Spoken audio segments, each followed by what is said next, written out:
drive the progress of the offensive line this year, especially after that Northwestern game? I think we've made a lot of crucial steps. You know, every week something we harp on is getting better. And even though one thing Coach Bloomgren always mentions to us and makes us realize is an important thing is we have to celebrate each victory, but then we also have to keep improving on our mistakes.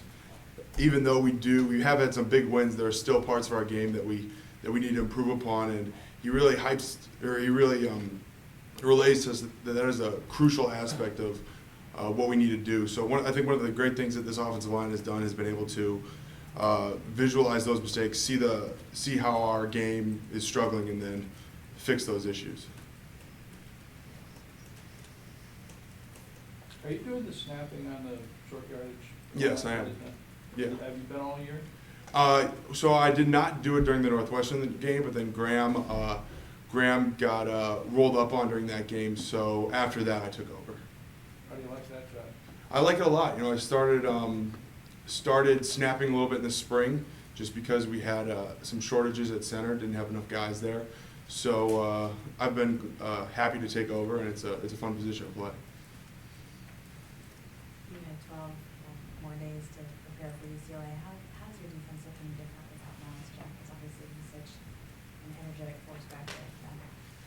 Yeah, well, I mean, still we just try and focus on they have a lot of good talented players on their team. So I think right now we just have to focus on the guys we will be facing and lock into our technique and the things we need to do to prepare for those players. Johnny, not a single player on this team has ever lost to UCLA. What does that do for you, if anything, in terms of confidence when you see these guys coming to town? Well, I think our teams were, you know, I've been here for 4 years, and you know, each year we have a different team. So there is a slight sense of confidence, but I think what we build off more is what we've done this year as a unit, as opposed to wins in the past, because they have different teams, different guys lining up against us. So while it is kind of in the back of your head, it's not something that completely defines or what you pull from, the confidence you pull from. Yeah, one of the great middle names, McCool. Is there any background with that? Cool guy? Or? No, it's my mom's maiden name. Oh, okay. Yeah, so me and my brother both, and a number of kids in the family were given that as our middle name. Did you get not chided, but kind of grass a little bit when your kid was Casper, like Casper the Ghost? Yeah, a good amount, yeah. A good amount, yeah. How about lately? Not as much lately. Now people just think it's kind of a weird Facebook name, so it's like, no, it's my actual name. So that's kind of an interesting conversation. But What's your major? Earth Systems. It's That's right. yeah, it's like environmental science. The worm guy. Yeah, yeah. What do you want to do with it? Do you want to? Yeah, so my focus is sustainable food and agriculture, and at some point I'd like to get into farming. I don't know how that's going to work out in the future, but I definitely like to do a little bit of farming, maybe work for the government in terms of agriculture. I'm not sure yet. Can you describe the worm compost thing you did? Yeah, so I was doing research over the summer on the Stanford Educational Farm, and the goal was to take different waste streams on campus. So, you know, the historic Red Barn.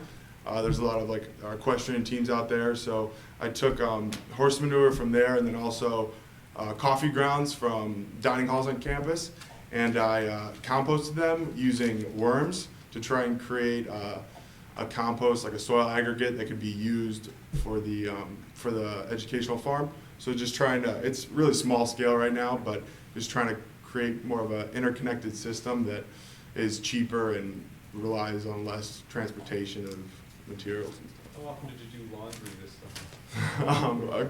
A good amount, yeah. Had to wash a lot of socks, a lot of shorts. Well, Coach Shaw talked about being more expressive this year. I mean, has that been something that you guys have talked about as a team, watching him be? More expressive.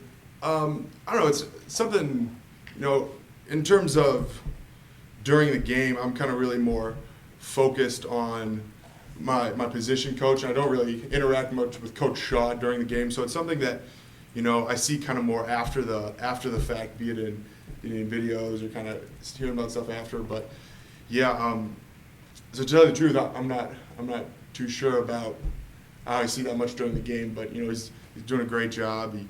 He always seems to do a great job of kind of each week after practice, kind of bringing us back, whether it's after a good week or maybe after a bad week, always kind of bringing us back to level, which is something we really often pays off, just making sure our heads are in the right spot. So. Do you guys pay attention to how unpredictable the conference has been so far? You know, a little bit. You know, maybe sometimes it'll come up in conversation around the locker room, but then once we're in meetings, once we're talking our game plan, really it locks in, be it coaches, the players, it really locks in kind of on what we're doing for that week and schematically what we have going on. Is there any different challenge having a Thursday night game in the middle of school week? It's definitely different, just be it the class schedules, and we now have to kind of communicate with our teachers, you know, in that regard, telling them that we might be missing a class or catching up in that sense. But it's been having the extra time beforehand, we were able to have our normal work week just a couple days forward. So in terms of game preparation, it was actually a little more rushed playing on Friday night, just because we had a Saturday game going to a Friday game, than it was for this Thursday game due to the amount of time we had before. I know you've got 4 quality tight ends, but I was just wondering if any of your offensive linemen can actually catch the ball. If you were called on to do a trick play, who would be the likely one to do it? Oh, that's a tough question. You know, Nick Davidson is our jumbo tight end right now, and Dave Bright is our ogre. And we always joke in the offensive line room that whenever they're split out, they really need to sell their route, throw a hand up so that the threat is there. But I think in that situation, I might have to put my money on Nick. You know, he might have a little better hand-eye coordination. Catch the ball? I don't want to be quoted on saying anything, have this go the wrong way for me. But yeah, I think if either one of them were actually had to catch it, I feel like they could come through for us. He was catching basketballs last year. He was, yes. So he might have that. I think that's his advantage. Because the offensive line was really clicking there the last few games. Are you a little concerned that the idle time is affecting timing of your offensive line?